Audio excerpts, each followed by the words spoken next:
The first Allied pilots who reported it were experienced men, not prone to exaggeration. Yet what they described sounded unreal. During a morning patrol over the Solomon Islands, 3 Mitsubishi Zero fighters appeared on the horizon, only to suddenly look like 6. Seconds later, the formation seemed to double again. From the cockpit of his Wildcat, Lieutenant John McAllister stared hard at the shapes ahead. The numbers didn't make sense. He radioed his squadron, only to hear the same confusion in other voices. "I see multiple bogies, maybe a dozen," one pilot said. Another added, "They're splitting, more incoming on the right." But radar told a different story. Only 3 Zeros had been detected. No reinforcements, no hidden group above the clouds. All the extra shapes existed only in the pilot's eyes. The reports kept coming. Small Japanese flights looked larger at a distance. Reflections blinked in places where no aircraft were present. Shadows stretched across low clouds and made it seem as if more fighters were lining up behind the first group. In fast-moving combat, those impressions were enough to cause hesitation, and hesitation in an air battle often meant the difference between engaging or breaking formation too early. Allied commanders at first dismissed the sightings as stress or misjudgment, but the pattern was too consistent to ignore. Something in the way the Zeros flew, and in the environment around them, was creating the illusion. Keep watching to find out how a few planes managed to look like an entire squadron. By late 1942, Japan's air power was under severe pressure. The Mitsubishi A-6M-0 was still a respected fighter, fast, agile, and deadly in the hands of experienced pilots, but Japan no longer had the numbers it once enjoyed. Aircraft losses were rising faster than factories could replace them. Fuel shortages forced shorter training cycles. Island airstrips were constantly bombed, leaving mechanics to work with limited tools and salvaged parts. On paper, a squadron might list 20 aircraft. In reality, only 5 or 6 were often flyable. American strength was moving in the opposite direction. New aircraft arrived every month. Radar coverage expanded across the Pacific, giving Allied forces earlier warnings and more time to organize interceptions. When a small group of Japanese fighters appeared on radar, American commanders rarely hesitated. They simply sent a larger force to overwhelm them. Japanese pilots understood this disadvantage clearly. Against superior numbers, even the Zero's maneuverability couldn't change the odds.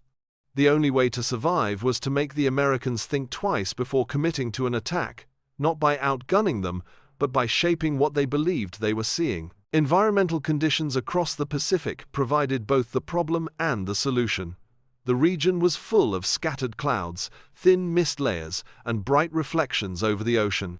Under the right angles, polished aircraft surfaces behaved unpredictably.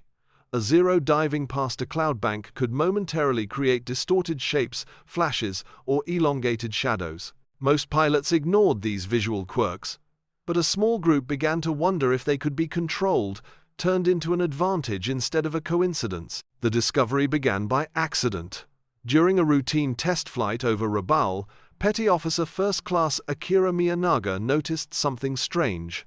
As he passed through a thin cloud layer with the sun positioned low behind him, he saw what looked like a second Zero flying just ahead of his own, same angle, same motion, but slightly distorted. When he dropped altitude, the duplicate shape slid across a lower cloud deck before disappearing completely. Back on the airstrip, Miyanaga reported the incident to a maintenance technician, Seiji Tanaka, who had previously worked on naval optics before the war. Tanaka knew the Zero's skin was polished to reduce drag, and its curvature made it capable of reflecting concentrated points of light. Combined with layered Pacific cloud formations, he suspected the aircraft could project temporary mirror-like images under certain conditions. Over several days, the two men experimented. They flew at different altitudes, tested cloud thickness, and tracked how sunlight struck the Zero's fuselage. They learned that when a pilot flew with the sun behind and slightly above the aircraft, reflections appeared on nearby mist layers, creating quick-moving shapes that looked like additional fighters. Heat shimmer coming off the engine added flicker effects that made the illusions seem alive. Their tests showed the effect wasn't random, it was repeatable. With the right formation, spacing, and angles, a group of 3 Zeros could appear like double or triple its true size to anyone watching from a distance. Tanaka brought the findings to the squadron leader. What had begun as an odd visual glitch was now a practical tactic. Continue to see how this discovery turned into a battlefield tool. Once the squadron commander understood the potential, the pilots began organizing real combat tests. The idea was simple: use cloud layers, sunlight angles, and formation spacing to create the illusion of a larger force. But executing it required discipline. Each Zero had to maintain precise distance, altitude, and throttle control to maximize the optical effects. The tactic relied heavily on Pacific weather. Thin mist layers often formed just above the ocean in the early morning. When a formation of Zeros flew with the sun behind them, polished fuselages cast bright reflections onto the mist or lower clouds. These reflections moved with the aircraft, drifting a split second behind or ahead, making it look like additional fighters were joining the group. Pilots adjusted their approach paths to amplify the effect. Slight weaving motions created flickers of distorted outlines. Narrow formation spacing allowed overlapping reflections, giving the impression of dense enemy numbers.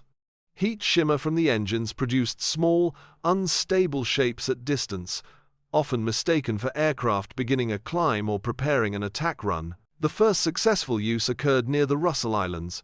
5 Zeros approached an American sweep of more than 20 Wildcats. As the Japanese formation turned through a thin cloud layer, reflections multiplied across the sky. The Wildcats reported at least 15 Zeros, possibly more. Believing they were outnumbered, the Americans broke formation prematurely. The smaller Japanese force slipped away without losing a single plane. The tactic wasn't foolproof, but when the weather cooperated, it bought time, created hesitation, and forced the enemy to guess instead of attack confidently. If you're enjoying this story, don't forget to like and subscribe to the channel. For several months, the illusion worked better than anyone expected.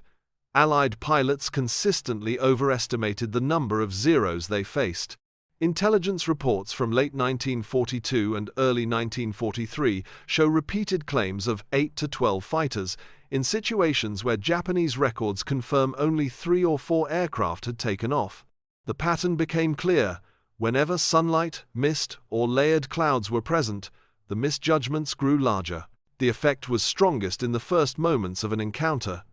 American pilots entering combat often needed only a few seconds to decide whether to attack, climb, or break away. A brief impression of overwhelming numbers could disrupt that decision-making.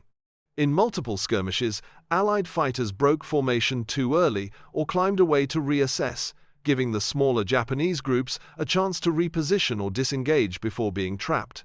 By mid-1943, however, the advantage began to fade. American radar operators grew more confident in their equipment and relied less on visual estimates. Pilot training improved, emphasizing that reflections and cloud distortions could create misleading shapes.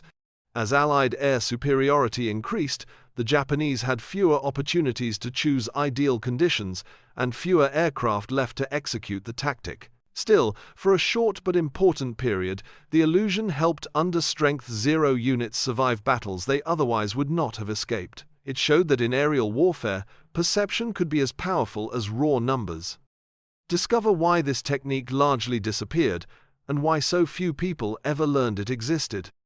The deception technique faded for several practical reasons. By late 1943, Japan had lost many of the skilled pilots who understood how to apply the method correctly. Newer recruits were rushed through training and focused on basic survival, not advanced visual tricks that depended on confidence, precision, and weather awareness. The tactic also relied on polished aircraft surfaces, consistent formation discipline, and specific lighting conditions, factors that became increasingly difficult to maintain as fuel, equipment, and spare parts grew scarce. Operational circumstances changed as well. The islands where the trick first emerged were under constant pressure. Airstrips were bombed daily, mechanics worked with limited tools, and the ability to keep aircraft in optimal condition disappeared. With fewer flyable Zeros and shrinking chances to choose engagement environments, the opportunities to use the illusion dropped sharply. After the war, Allied analysts reviewing pilot accounts largely dismissed the reports of duplicate Zeros as misidentification, combat stress, or simple fog of war confusion.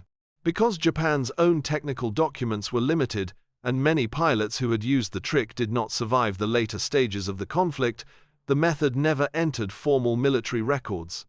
It remained a footnote, an improvised advantage born out of necessity, used for a brief moment, and forgotten as the war moved on. Yet the idea behind it remains clear, even in a conflict defined by machines and firepower, shaping what the enemy believes can be just as effective as any weapon.